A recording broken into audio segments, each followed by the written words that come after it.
Guys, welcome back to another episode of the League Crawler podcast. Today is a very exciting episode for us. Very exciting episode for you. We're going to get into some new games. We're going to get into some competitions for what we hope are coming for Madden. But before we do into that, we got to get into some League Crawler news. Number one on the list, the graphic contest is still going on. All submissions are in. If you head over to League Crawler's Twitter, which is at League Crawler, you can start putting some votes down. Those votes will help keep that turn going. Whoever wins is getting some shout out, some love from the League Crawler site. So get over to Twitter, check that out, and submit who you guys think are having some graphic. Got some. There's plenty. To get into that, though, there is one vote that had to be redone because we're not sure why, but all of a sudden 500 votes were submitted.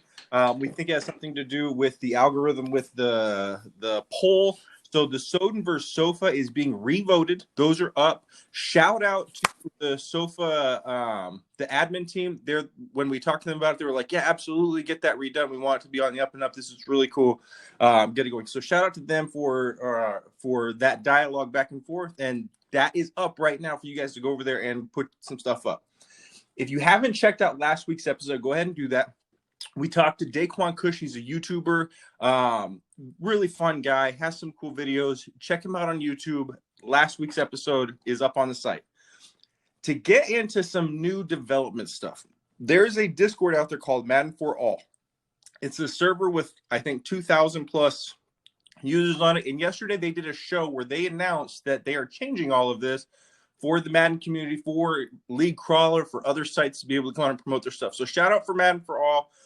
For including League Crawler into some of this. I know that Matt appreciates that. He does a ton of work for this. I don't think you guys understand how much Matt does behind the scenes. But shout out to them for recognizing what Matt does. Huge shout out for mentioning League Crawler. Getting into some around the community news. We got Timbo. Now, I don't know if everybody knows who Timbo is. I have the pleasure of calling Timbo my friend. If you guys have not seen the content that Timbo is putting out, I highly, highly encourage you to go check this out. MSR is a league that he is the commissioner of. He does an incredible job of putting things out that are new, innovative. He's got music in his stuff. He's got not just highlights, he's got pictures.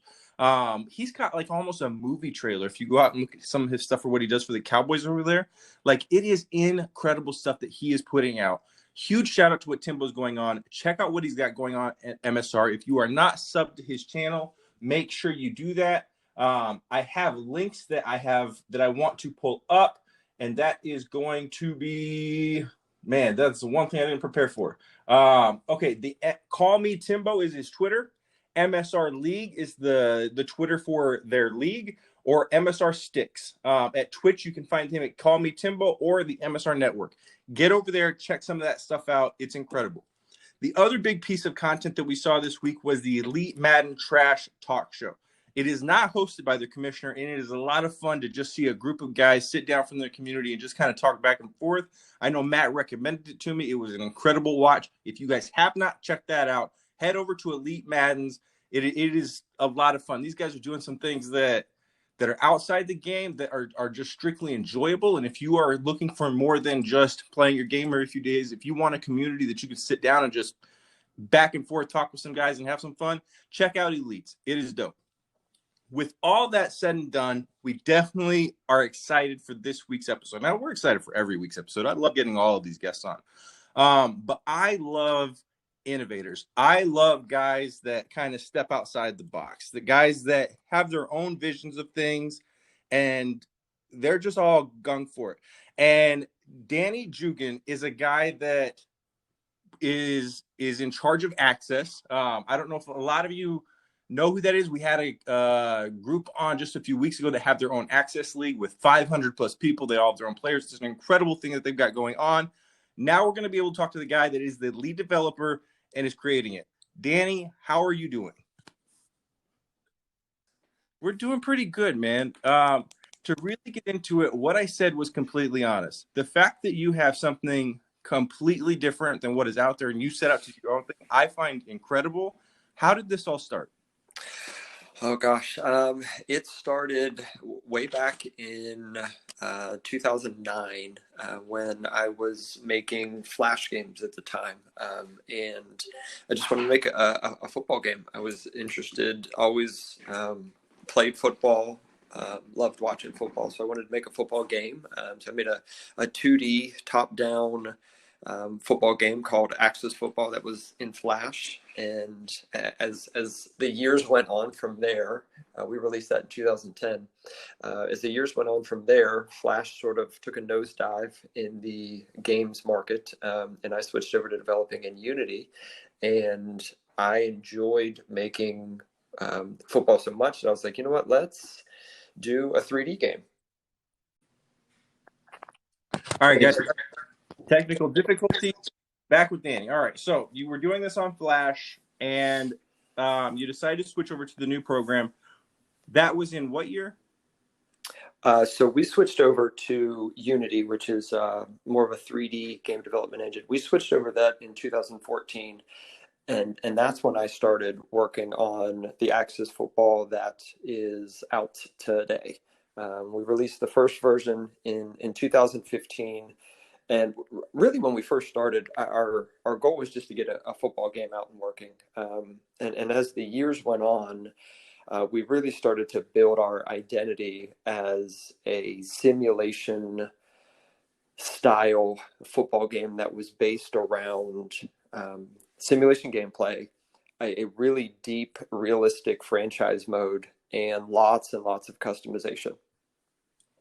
When you just brought up a word that for the Madden community is something that I don't think really has a true definition, and that is the word sim.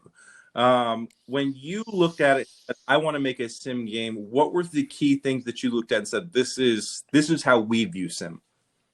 So our goal has always been to get the gameplay, like when you're sitting down on the couch at your computer playing the game, that it is as realistic to what you see on TV in professional football or college football or whatever. It's as realistic and close to that as possible. And in terms of practical applications of that, we wanted to avoid doing things like moving players unnaturally, sucking them into certain situations, moving the ball unnaturally. And we really wanted it to be as organic as possible in terms of just letting the players do what is realistic within the bounds that we have constrained to them. And that's like normal human activity and normal human movement.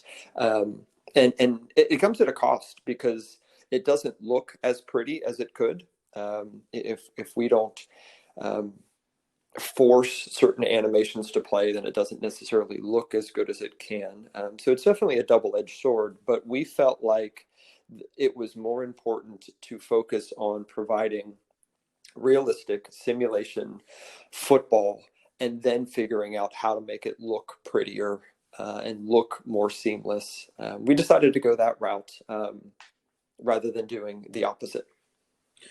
What it sounds like, and correct me if I'm wrong, is you guys wanted to make the base of your game was as realistic as possible to kind of get away from the animations. And I don't want to call anybody out because this isn't that's what we're here for. But I know that Matt has a lot of animations in their games, which is the only football game that's out there, other than what Access is doing. And there's some other things that are kind of making their way.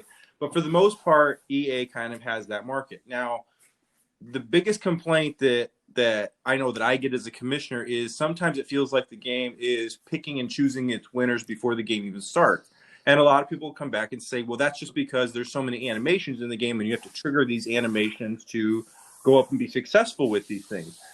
If that's not the case that you guys are doing and you're going from a completely fresh kind of start, how different are the builds for these games?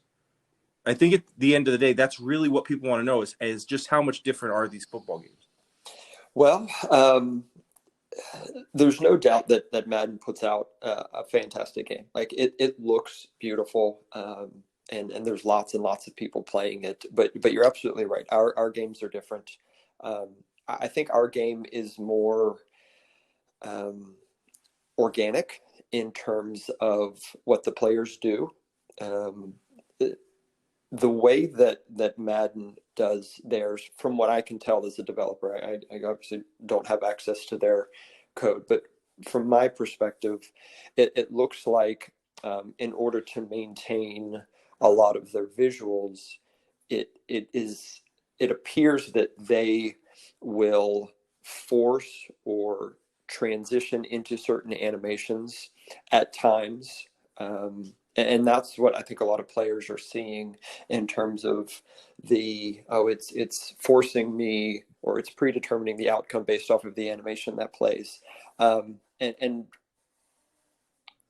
our system is set up more to be where animations obviously are triggered, but they're triggered in a way that is much more organic. So we wouldn't transition to an animation that would move a player unnaturally or would cause the ball to move in a way that defies physics. And I'm not necessarily saying that that's what Madden does, because Right. again, I don't know their code, but I have seen instances in other sports titles where that happens. The ball shifts in a way that defies physics, or players will transition into an animation in a way that would break a lot of bones and is unnatural. And ours simply doesn't do that. Now, there's like I mentioned before, there's a cost to that. It doesn't always look great. Players can sometimes appear rigid, and that's something we're really addressing in our 2021 title. But you're going to get a much more organic player movement. Players are going to do things that humans could do, and you're not going to get a lot of craziness. Now, one of the things you just mentioned is what you guys got with your upcoming 2021. I want to get into that at some point, if you'll allow us to. But I also want to get into some of the history with what you've been doing. Now, before we had this interview, I did some extensive research, some of the stuff that you guys did for 19 and then transitioned into 20 with. And there was a significant jump with what you guys were doing in franchise mode, with how the game was looking. What's fun for me as somebody that's doing research on this now is when Madden or other games that are in this generation are released every year, it's not much of an upgrade from the previous year's game. And what you guys are doing are making huge jumps from one game to another. What has that process been like as a developer? Or do you feel like you have a lot more creative freedoms than what other companies are able to have at the moment? Well, I can certainly say that we have a lot of freedom with what we do. And the way that we set up the structure of the company was to grow in a way that would allow us to maintain that freedom. And without getting into tons of specifics, we chose not to take on investors, and to grow a little bit slower so that we could keep that freedom. We had several people approach us with money to invest into the game, but we knew from experience that when you take somebody else's money and that person isn't necessarily a developer or doesn't necessarily share your vision, they're going to want to have a say in what happens. And we chose not to do that. And so there's, just like with everything else, there's a double-edged sword aspect to that. We grew a little bit slower in those first couple of years because we didn't have as many resources as we might have had, but it allowed us to adhere to our vision for the game and what we really wanted to stick with it. And so, yes, we have a lot of freedom. And for us, we see that freedom as a way to really listen to the community and give them what they want, because it's not always the things that somebody else might want to put into the game. And so it allows us to kind of really carve out a unique identity for our game. Now, when I looked at what you guys did a lot from 19 to 20, the one thing that seemed to kind of pop out that you guys advertised a lot on was what you were doing in franchise mode for your 20 game. When I went and did that research, I noticed that you guys were doing contracts. You guys were doing coaches, almost like coaching, where you would have coordinators, you would have all these different things. What are the things that you want were a part of 20, and what are some things that you want to see going into Access going forward into franchise mode? Could you repeat the first part of that question? I didn't quite hear it. when I was doing the research for this, you guys put a lot of emphasis on franchise mode going from 19 to 20.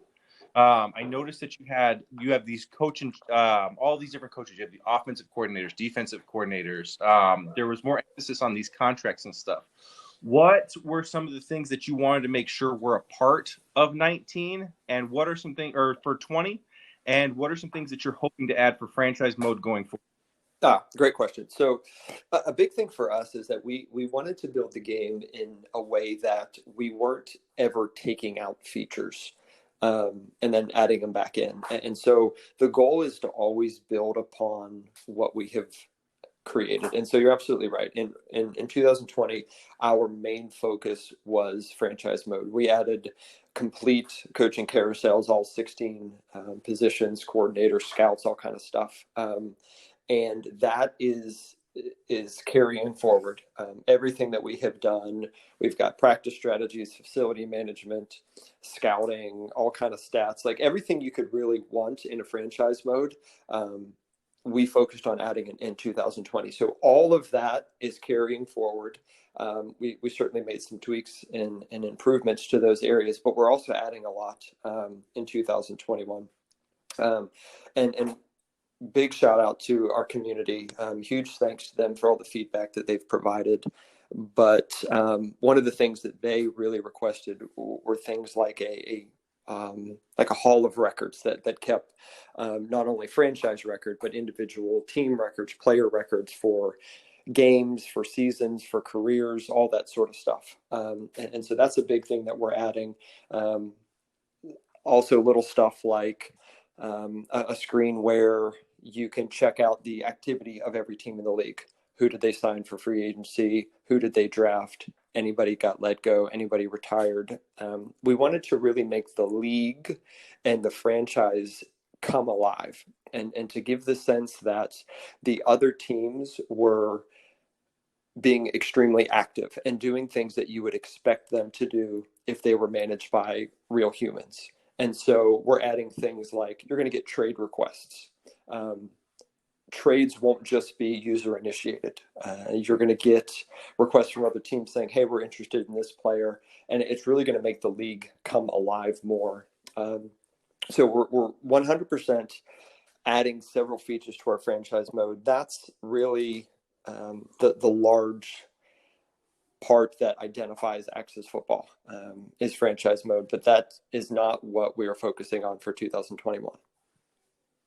Now, you bring up the community, and a couple weeks ago we had the commissioner on over at Super Casuals Football Sim League, Brian. I believe that he's reached out to you a few times. He said you have a pretty decent relationship.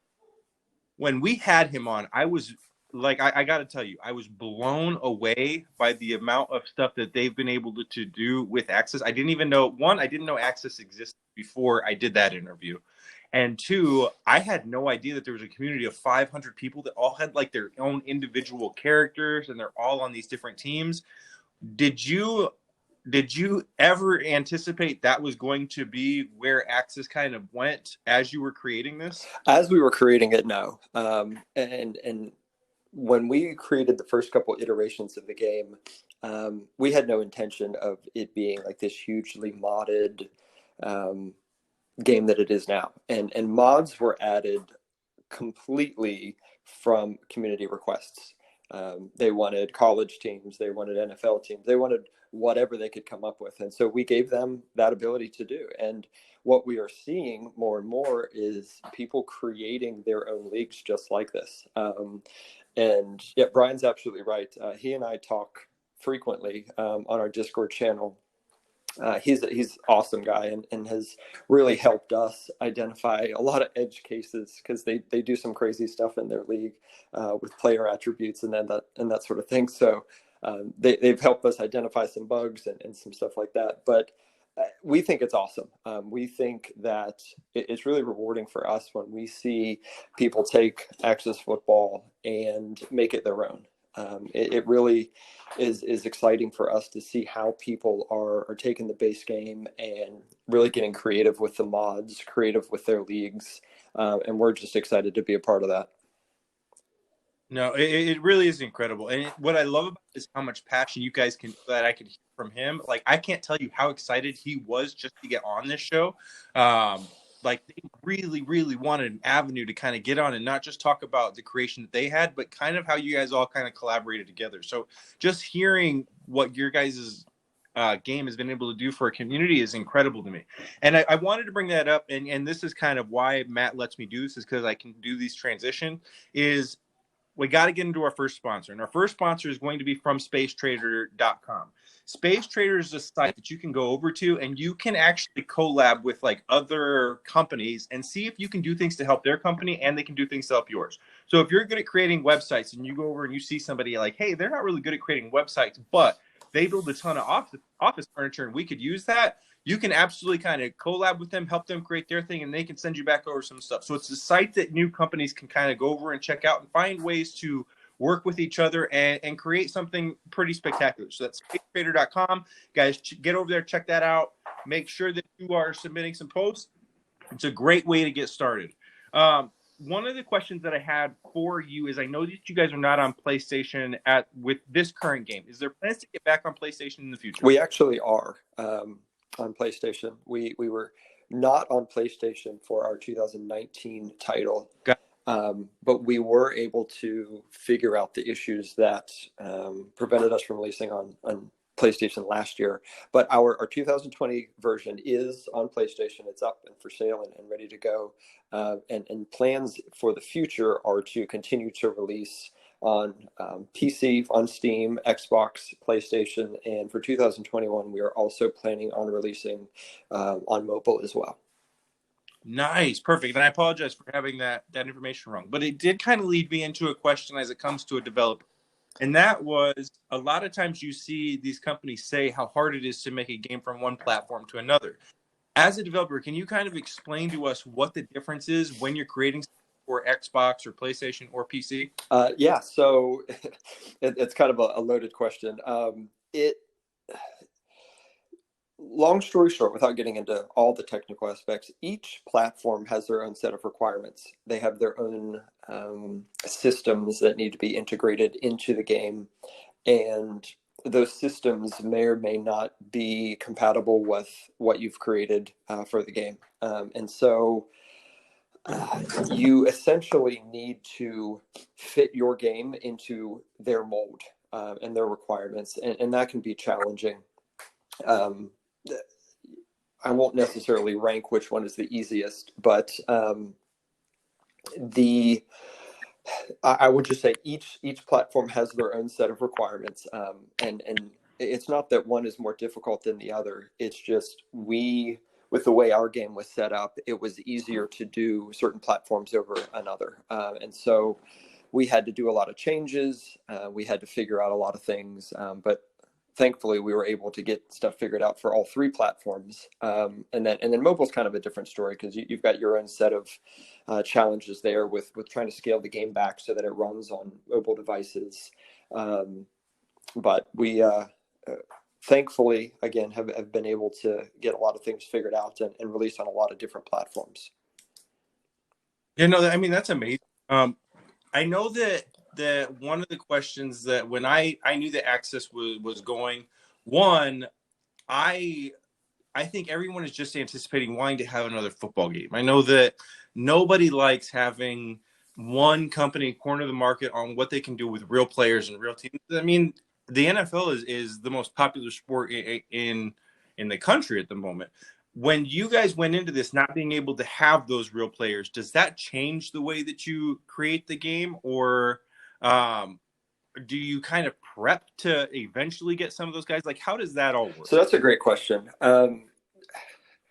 Realistically, we have no plans of the NFL license or title at any point. One, we don't have near that kind of money, and Madden's got that market very solidly cornered right now. And so to answer your question, yes, it does change the way that we approach the game. And it's a double-edged sword, because having that NFL license would be phenomenal. It would open up a lot of doors for us. It would certainly make the game more attractive to a lot of users, but at the same time, it would restrict us in a lot of ways. Madden is not allowed to do certain things. I don't believe they can have certain type of injuries, or they could not, and not that we would necessarily want to do this, but they can't add things um, like drug testing and that sort of stuff to their game, where that is an option, or that is something that even would come up in like a franchise mode where, okay, you had a player suspended because they were taking illegal substances or something like that. And so the NFL does restrict what Madden is able to do. They're very protective of their brand, which they certainly have every right to. And it does allow us to be a little bit more creative in what we do, and give the reins over to the users in terms of creating the kind of game that they really want to play. It has allowed us in our franchise mode to create a tiered system, which adds a lot of replayability and dynamic features to our franchise mode if we had licenses that would restrict us in that aspect. So to get kind of back to your question, having an officially licensed product would be great. And I am certainly not ruling out that option. There are other leagues that are up and coming that we would certainly be interested in talking to in terms of licensing their product. But along with that benefit, there does come some restrictions as far as what they would want in terms of a video game that represents their product. Yeah, no, what you brought up is a great point, because EA totally, they almost have to make football seem safe, is the way that I like to use it. And it kind of takes me back to, do you remember the game Yeah. Blitz League, where they would have like these crazy injuries and they do these things, and like EA was just like, there's no way we're touching that. So you're right, being able to do things Madden can't do totally separate you. When you look at some of when I showed my team over in my community, some of the stuff you were working on, one, there was a ton of positive feedback, because again, everybody's just, I mean, they're desperate for something new. But two, there were a lot of questions on graphically, where is this going? What are your plans? Is there plans to catch up with a next gen? Again, that's a great question. And I alluded to this earlier when I said 2021 is not focused on franchise mode. We feel like our franchise mode is in a good place. We haven't stopped working on it, certainly. But our focus in 2021 is on gameplay and visuals. And so we 100% understand that our game does not look as appealing as current gen sports titles. And granted, we are not a AAA company. We're a handful of guys working mostly part-time. And so expectations should be in line with that. But at the same time, our focus 2021 is making the game play and look more like football. And specifics, what we are doing in that aspect, we have a significant number of animations that we're adding to the game, animations that will make the players look and move more like an actual football player would move. For example, in the past, we have had basically two different catch animations, and we know that you can go overboard in the wrong direction with implementing too many animations, and we kind of talked about that earlier. But not having enough animations to cover the generic and normal movements that you would expect a receiver to make really impacts not necessarily the outcome of a play, but it impacts the visual integrity of the play. Yes, the receiver is going to catch the ball like they should, but he doesn't necessarily move like he should, or he doesn't actually necessarily put his hands and his body in a position that really makes it look like, oh, that was natural.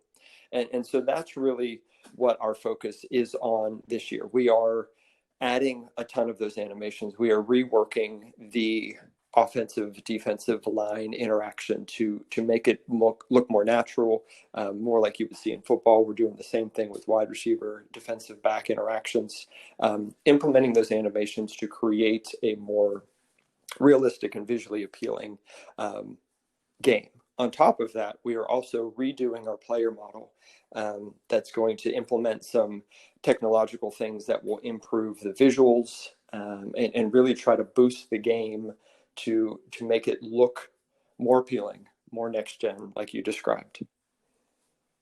Yeah, no, that is super exciting, man. Because I mean, again, it's awesome for somebody that loves doing content to kind of see somebody be creative with their own vision. So the fact that you guys are just going all out with this is incredible to me. Yeah, and it kind of leads me into my next question. We might have just covered that, but when we start talking about what you guys are doing with 2021, other than now graphics with what we just talked about, what do you look at and say, this is the thing that I am most proud of with where we're going with this? There's a lot there.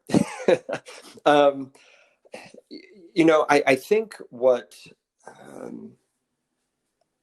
I think the thing that I'm most proud of goes back to what we were talking about a little bit ago with the people creating their own leagues. I think to me that is what I'm most proud of. Creating a product that has the capabilities that allows somebody else to be creative and them create something that they in themselves can be proud of and invest their time and energy into. I think that's the thing that I can really hang my hat on at the end of the day. And we could talk about, the technological aspects that we've added to the game and the improvements and that sort of thing. But being able to create something that somebody else can enjoy is one thing, but creating something that someone could then take and be creative themselves and really build something around, to me, is really rewarding. No, that's awesome, man. And it actually kind of leads us into our next sponsor. So Matt might be calling you to kind of take over for my job. That comes to shattercreations.com. Shatter Creations is a company that works graphically with content creators, YouTubers, gamers, Twitch, whatever the case may be, however you guys are getting your content out. They will help you with graphics. They'll help you with intro videos. They will help you with anything customization that you'll need for your channel to set up. They can help you with your Twitch setup, or the whole thing, or cutting content, whatever you need. Get over to shattercreationswithaz.com. One of the things, I won't lie to you, when I was going through your franchise mode, as somebody that I'll call myself a sheep to what the EA model has kind of produced, as soon as I saw some of the stuff you guys were doing in franchise mode, selfishly I was like, wow, I hope EA kind of grabs onto some of this. These guys need to step their game up. But then it also kind of took me back to how I would feel being in your shoes. And that is, I'm creating something new. I'm creating something innovative. And this billion-dollar company can just kind of come along and just take my ideas right from under you. Does that concern you at all as you're creating some of this stuff? So you bring up a great point. And this is something that I talk about a lot. I mentioned before that we all kind of build this game in our spare time. We all the members of the team have full-time jobs, and my full-time job is actually I teach programming and game development at university here. And one of the things that I tell my students all the time is that your ideas are worth nothing. Ideas in game development are everywhere. Everybody's got one, and every idea is, as great as the next. What is difficult and what is actually worth something is the work and the effort that goes into actually putting it into practice. Now, certainly EA has the talented developers. They've got the resources to get it done. So that's less of a question for them, and more of a how we view it. We don't necessarily view it as a threat. If EA decided that they're I guess a year ahead of us with their numbering. If Madden 22 was going to focus entirely on franchise mode, that wouldn't upset us. In fact, I think it would be a good situation for us, because we believe that the more attention a particular feature gets, the kind of a rising tide lifts all boats situation. We think we can compete with them in that area. Now, we don't think we can compete with them in the graphics and animation and on-field visuals, but we would be fine kind of going toe-to-toe with them in franchise mode because of what we are allowed to do in terms of not being attached to the NFL license. And we've got some cool ideas that are part of our kind of 3-year plan for what we want to add to our franchise mode. But to get back to your question, we've got all the respect in the world for the developers over at EA. We know very well the difficulties associated with making football games or making games in general. And I certainly don't mean it as a challenge to them, like, we dare you. We've got lots of respect for them. I simply mean that we are confident in our game's franchise mode.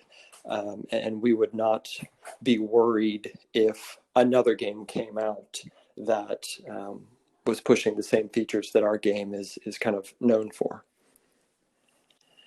Now, kind of diving into some of that franchise stuff, this is kind of where I had a lot of questions, because I know when I've talked to developers over at other companies, when we talk to them about, hey, we want realistic franchise gameplay, the answer that we typically get back is, you say you do, but you don't, because nobody really understands how the cap really works. Nobody really understands how these contracts work. There's voidable years, there's dead money. I mean, there's all these different things. So as somebody that's doing your own thing, how much of what's real do you feel like you can put in, and how much do you also agree with, you know what, the general audience is just not going to understand what all of this is about? I think there's a little bit of truth to both of those things.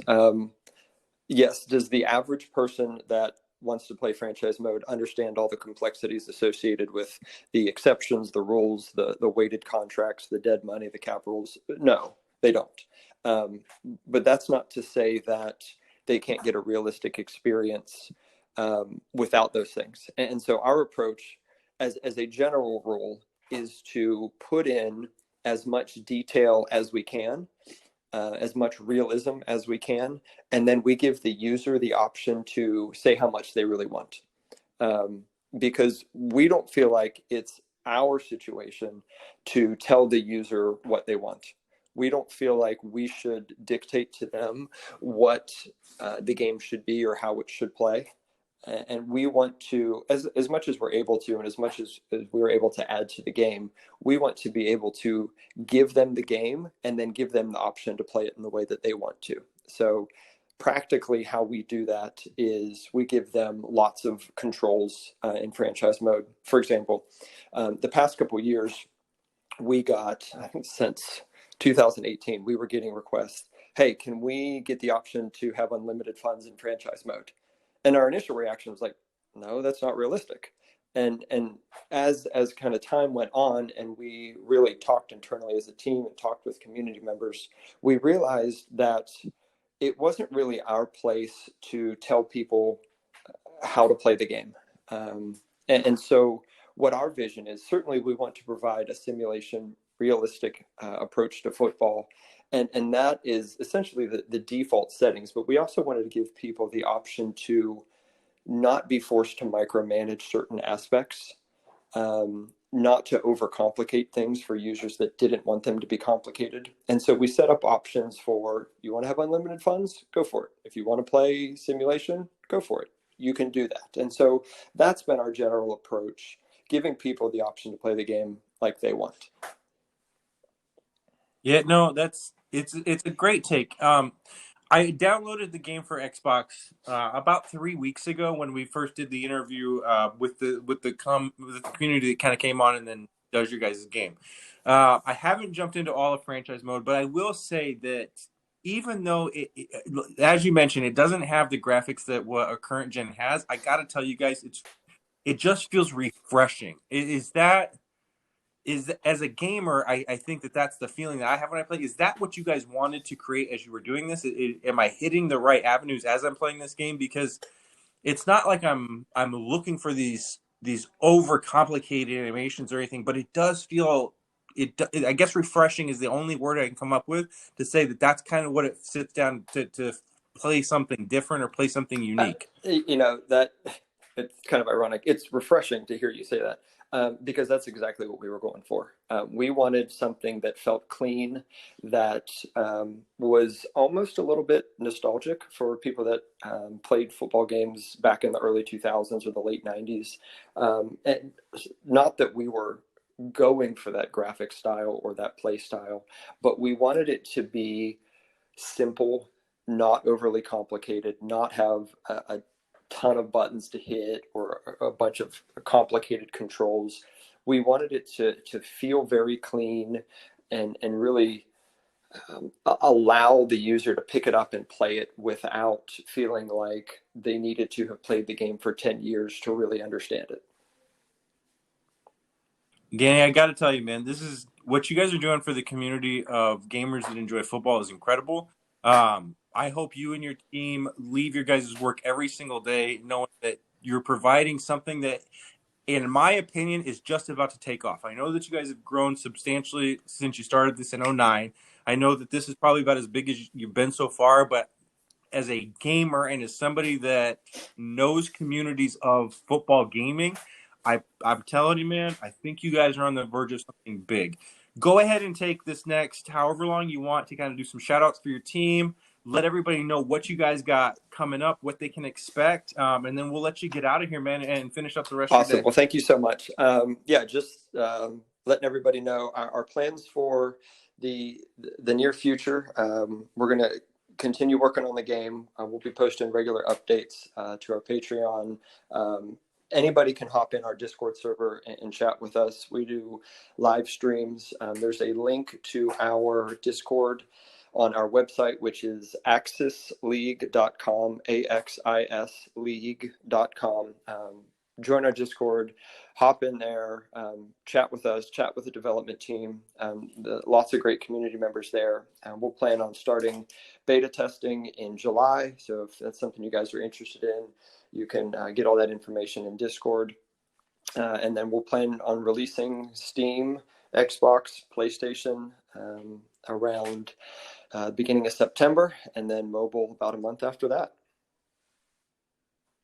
Guys, that is Danny Jugan. He is the Access developer, the lead guy over there that's doing some big things. I highly, highly, highly encourage you guys to get over there, check them out, and really dive into what some of these communities are doing. They are totally different than anything I've ever seen before. It's completely innovative. It's, again, the word I can only come up with is refreshing, because everything about this game and about the community is a breath of fresh air. So what you guys are doing is incredible to me. Congratulations with everything you got going on, man. Thank you for your time. And Danny, I cannot wait to get you back on in the future and talk about the things you guys got going on. That sounds great. Thanks for having me. You too. Have a great day, buddy. Guys, that is the League Crawler podcast for this week. We'll see you next week.